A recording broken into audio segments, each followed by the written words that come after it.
Hi, welcome back to my channel. I am back with another family meal idea video, and this week I've got 10 different ideas for you. So if you do happen to be a regular viewer, you will be well aware that every week there's some consistent elements. There will always be a fakeaway on the weekend, which this week is Chinese salt and chili pork. And then also I like to cook several meats or joints and make sure that I'm using those leftovers for lunches or dinners. And that is how I would say primarily I manage to make sure that we are cooking what I think well for the family and keeping it really low on budget. So hopefully you get a little bit of inspiration if you're trying to cut costs in the kitchen. But let's get cracking and I'll show you what we ate this week. So first up, I'm just roasting a medium-sized chicken. I've put half a lemon inside the carcass and just lightly seasoned the chicken. I am going to use this for other meals, and I normally do this. I have done a video on leftover chicken and how to make a stock as well, if you want to check that out. Basically, I like to keep the brown meat mainly for casseroles, curries, pies, and the white meat for roast or for sandwiches. I always use that carcass and all the leftover meat there to make great stock and also a nice soup. So we're just having a simple midweek dinner, the white of the meat with roast potatoes, plain veg. I like to keep glazed veg and Yorkshire puddings for weekend roast dinners, but just a very easy tea that everyone's going to eat.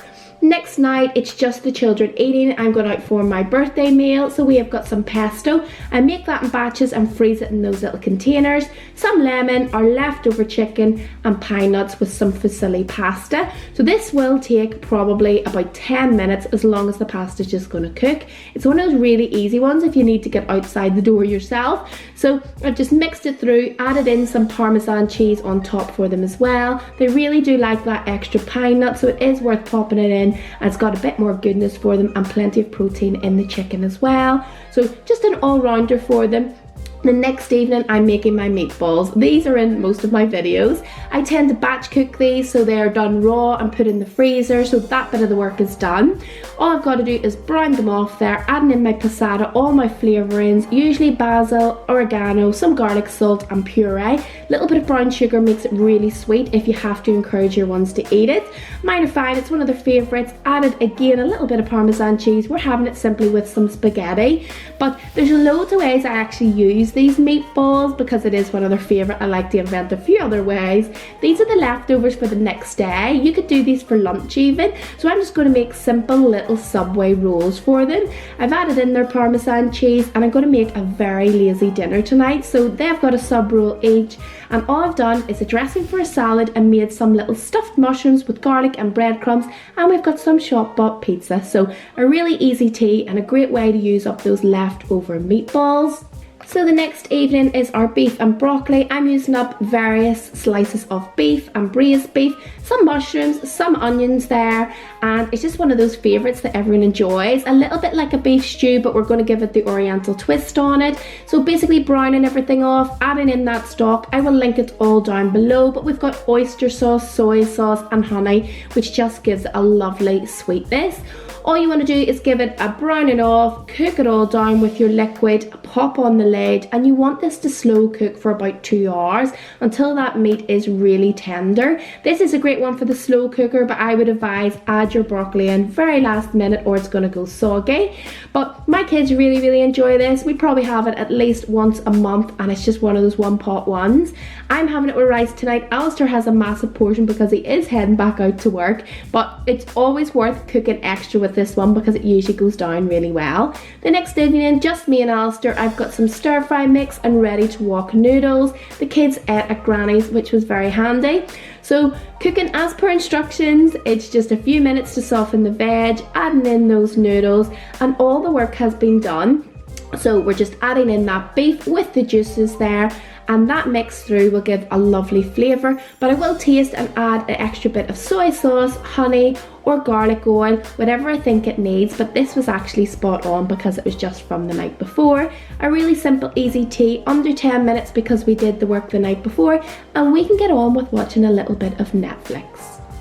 The next day, just a one pot tray bake. I've done this a few times, so I will link the recipe down below.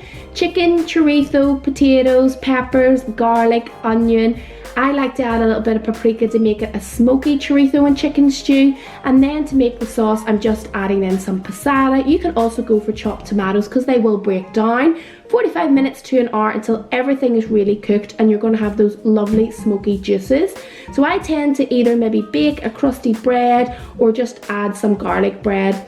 It is pretty carb heavy, so these are pretty big portions with it, to be honest, and we're having it with the garlic bread. And again, it's just one of those ones you can pop in the oven. It's always one I get my husband to cook if I'm not going to be around. So for a Friday night fakeaway, I'm using these inexpensive pork loin chops, and I'm going to make a salt and chili Chinese pork dish. I've got my Chinese 5-spice, garlic granules, mixture of flours, plenty of veg which I'm going to mix through, and then I got this stir fry bag on offer, so I thought I would do a vegetable chow mein to go alongside. So basically with the pork chops, you want to trim down all that fat and slice it up into equal sizes.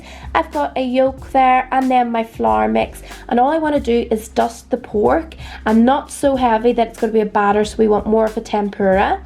And then for my veg, I've got sliced onion, sliced pepper, little sweet corn kernels, ribbons of carrots, garlic, and a little bit of chili. You can put whatever you want in it.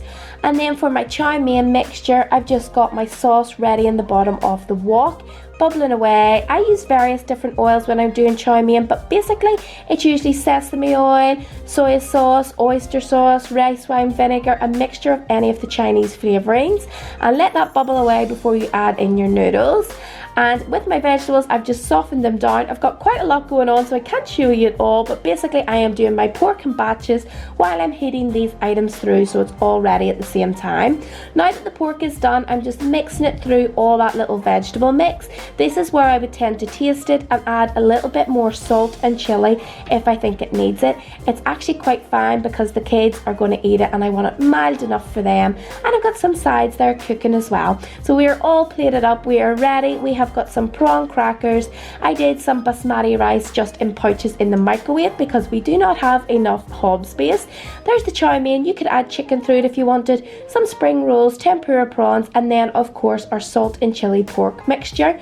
I've got some curry sauce. That is actually from the freezer. I do it in batches, and then the kids love eating them in these little dishes with their chopsticks. It takes forever, but they seem to really enjoy it. So everything here, it doesn't quite come in at the £1 per head, but definitely it is about a quarter of the price that it would be if we were to buy it in the takeaway. So hopefully you really enjoyed this video and maybe got a few ideas.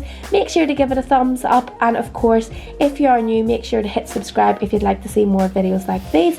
And for my next fakeaway, I'm going to do it as a standalone recipe video, so if you've got any preferences of which one you would like to see, let me know and I will try and do it on budget for you and also add my little twist. But as always, thank you very much for watching, guys.